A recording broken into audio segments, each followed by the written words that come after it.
গাছ মনে হয় যে পরিষ্কার করলাম আজকে না, আরো কয়েকদিন আগে করা হয়েছে।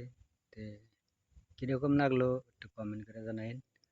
আর ইউটিউব থেকে দেখে যারা দেখবেন তো অবশ্যই ভিডিওটা দেখে এটা সাবস্ক্রাইব করে দেন, মানে পরবর্তী ভিডিও চলে যেন আপনাকে সামনে চালু করে যায়, এটা যেন দেখতে পারেন। ঠিক আছে, বাগান পরিষ্কার করলে অনেক ভালোই দেখা যায়, বুঝতে পারছেন?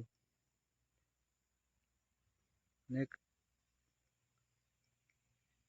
ভালো সুন্দর দেখা যায় আর কাজ করে আরাম পাওয়া যায়। তেমন একটা মরা ডাইগা শৈলে পড়ে না। যত দূর ক্যামেরার চোখ দেখা যায় ততটুকুই পরিষ্কার করা হয়েছে, বুঝতে পারছেন? এই যে এখন আমরা কাজ আজকের মতো শেষ হলো। আল্লাহ যদি বাঁচা রাখে আগামীকাল আবার ফের শুরু করবো। বাগানে তেমন একটা গাছে ফল নাই তো, খালি হয়ে যেতে, দেখতে পাচ্ছেন? খালি একবার গাছ খালি। সেই কারণে বাগান পরিষ্কার করা হইতেছে। বাগান পরিষ্কার করলি সব দিক দিয়ে ভালো, হাইডা চলে কাজ করিয়া অনেক আরাম পাওয়া যায়, বুঝতে পারছেন?